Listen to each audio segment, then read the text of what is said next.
Hello everyone and welcome back.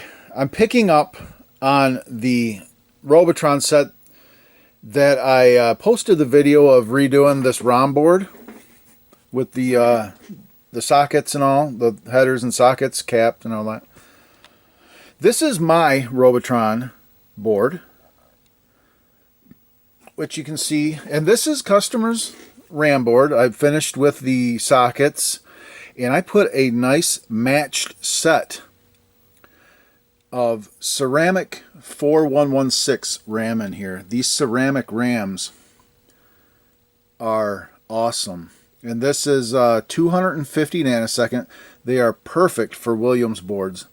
And I only had 22, so I put a couple matched timing. These are also 250 nanosecond.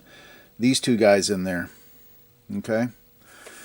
I had to clean off a little bit of the damage from corrosion, just a little bit, and put a new bar in, a new tinned copper bar for the battery. All the sockets have been replaced. Yeah, the caps I replaced. And like I said, this one's running a nice matched set of mostly ceramic 4116. And these RAM are really super nice. And you can see this one with my board works. Works fine. Now what I'm going to do is put mine away. And yes, one of the best tools that you'll have in repairing boards are working boards. I have now whittled this down to you'll see the problem. The problem's on this board. And I already know I've whittled it down even more. The problem is not these two chips. And the problem is not my ROMs. Because I've already checked those. And two of them were bad. When I dumped them all and compared them, there were two bad EPROMs. So those are good. So this board actually runs. But you'll see what the issue is with it when I hook it back up.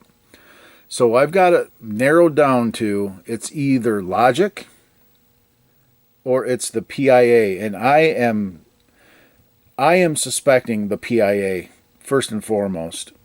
But let me go ahead and unhook this. I'll hook this up and show you the symptoms that this particular problem will give you, and maybe if you see this, you'll know where to look. So let me go ahead, turn it off. I'll switch this stuff around, put this one back on here, and I'll show you the fault. Okay, I got the board back on that goes with it. It boots right to 0, no problem. But here is the issue. It's got no moving sprite characters at all. There's no sprite data. No sprite action at all on this board.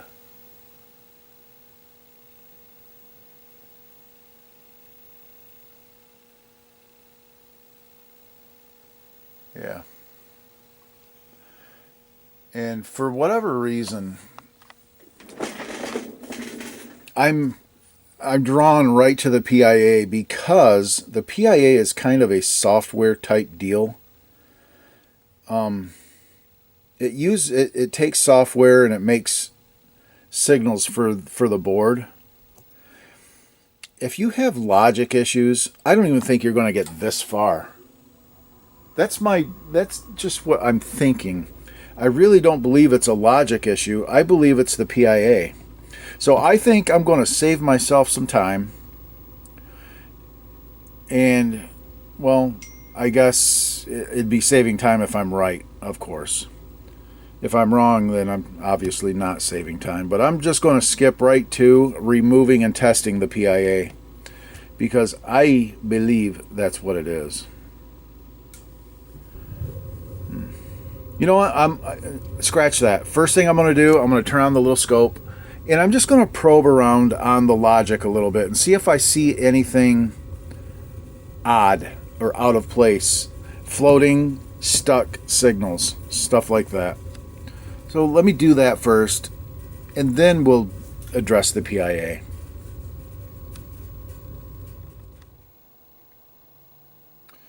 Alright, I removed the PIA and tested it. It was fine. I probed all of the logic and it looked fine. I probed all of these pins. I probed all of the select pins on the ROMs and everything looked fine. I figured out what was wrong with it.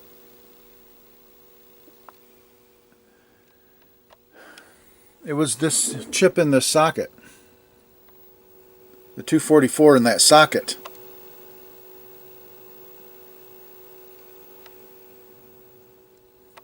This guy. That one was no good. And I don't know if it was just the socket. I'm going to try putting it back in the board, back in. Because I don't know if it was just this socket or if it's the actual chip. So I'm going to turn it off. I'm going to put this back in and see if we get the same thing after basically reseating it. Because I probed this and I didn't see anything that looked off. But that doesn't really matter because this is interfacing. You know what we'll do too is we'll look at the schematic on this and go over it and find out exactly what this failure is. What is this interfacing? It's either interfacing this board to this, or it's interfacing this board to this. It's probably interfacing 8 data bits, either from this or to this. I don't know exactly yet, but that's what the schematic's for. I'm going to pop this back in, see if it fixes it, or if this is actually bad. And then I want to know what that does. There's a 245 right here, which is a two-way. That's a two-way driver. So that's sharing information. That's this CPU talking to this board, and then it's speaking to and it's listening to. Speaking and listening. So that's what the 245 is there for. What is the 244 interfacing? That's a one-way interface. So I kind of want to know what that's doing. But first I want to see if this is actually bad. Because that's not the best socket in the world right there. But we'll see. Alright, I put that 244 back in, and yeah, it's just no good.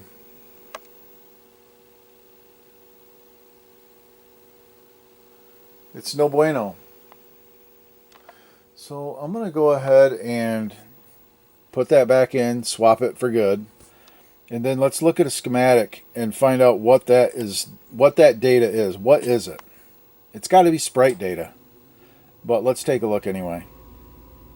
My guess is it's got to be sprite data from the ROMs going through the 244, being latched over here and driven into these RAMs. That's my guess. So we'll see. Before we get to the schematic, I have the whole set hooked up. I do have to recap this. I'm going to cap the soundboard, and I'm going to replace these two sockets. But that, as they say, is elementary. But that is something I am going to do. But let's just make sure everything's kosher, working good.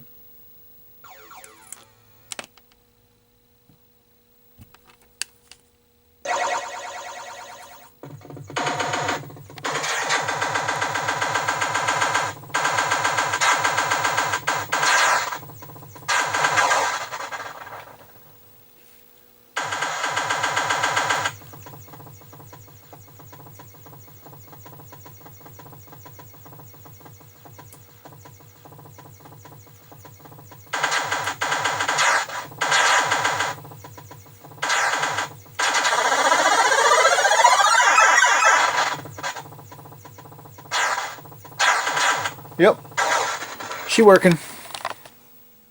So now I do want to go take a look at that schematic. Yeah, nice Robotron set, all matching numbers. Cool. So all the tests and everything sounds are working. So yeah, before I send it back, this cap I'll replace. I'll replace that capacitor. I'll reflow all of the solder on the headers. Recap, resocket, resolder. I'll replace the power header. And generally I only replace the headers for power. I generally won't replace these unless it's kind of requested at an extra charge, of course. But yeah, so alright. Let me go ahead and let's go look at a schematic and find out what is this dude's doing. What is that dude doing? And then you know what I am doing for this set as well. I'm sending this back with a set of tie-dyed ROMs. I'm going to program a set of tie-dyed ROMs for this customer per their request. So yeah, let's go take a look at this and see what's going on with that. I'm curious. Are you curious? Let's go find out. Okay, I'm in here on the TV computer screen. Here's that 244. And you can see over here it's address bits. This is the upper address bits, and this 245 is driving address to and from. You know, they're both buffered addresses. Now these address buses, the address bus that is getting driven through these comes from the two special chips. So the special chips are dealing with the ROM data. The ROM data comes down, and based on signals, high or low, it's going to either load into this one, load into that one, and produce addressing coming out and going and doing whatever it does. Now what I think might be going on with our problem is you can see these are the upper address bits. And the upper address bits come over and are the selector for the ROM banks. These are the upper address bits in this 154 that it's a 0 through 15 select. So yeah, maybe it's not selecting the proper ROM for sprite data. Maybe, who knows, you know, maybe it's over here. Maybe these address bits are going back over to the ROM or the main board to be latched into something, and it's not being properly driven. You know, so who knows? But yeah, that's the problem. My guess would be the very upper address bits driving the ROM, which is weird that it would pass ROM checks or whatever, but you know that the ROM, the sprite data, you know that the data is held in ROM. So if this isn't selecting the ROMs right, and maybe that's not part of the test. That could be just not part of the program test. Maybe it's not actual program ROMs, it's actual sprite data that's not being selected. Well, that would be my guess. So, interesting anyway. But yeah, that's it for the little schematic look. And I'm going to get out there. I'm going to let this thing run for its 3 hours, and then I'm going to go ahead and refurb up the soundboard, and this one will be all wrapped up. So I'll come back at that point. Alright, a little addendum jumping in here after thinking about something.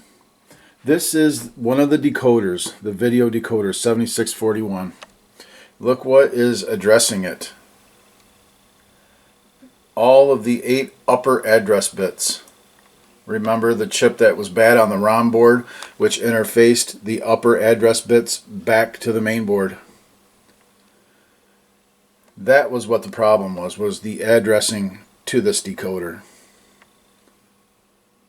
So yeah, just thought I'd jump in and clarify that. Just had to look at the main board schematic to find out what was really going on, and yeah, the addressing to this guy was no good.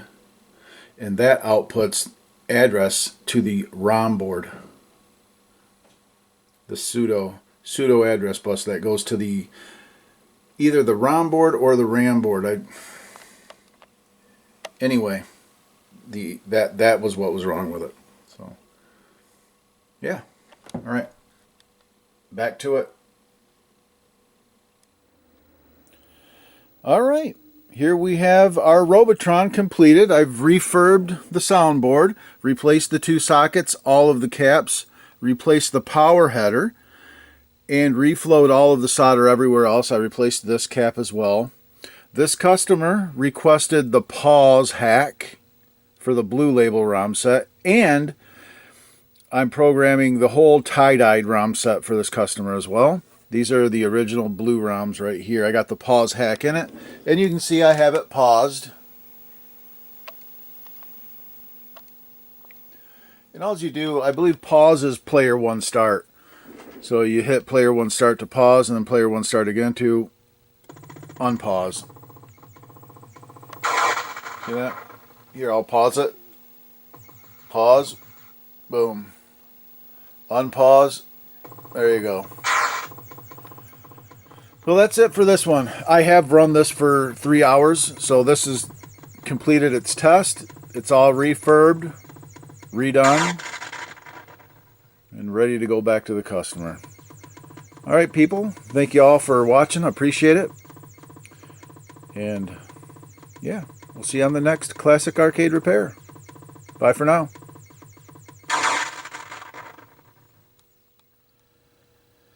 Just a little addendum. I know I said thanks for watching and see you on the next one and all that good stuff, but I just got done programming a tie-dyed set of EPROMs. And you can see what I did was I mixed together blue and red. What I should have done is thrown yellow in there too to make it truly tie-dyed. But I didn't. And I just kind of mixed it around and I painted the labels. Did kind of my own version of the tie-dye label.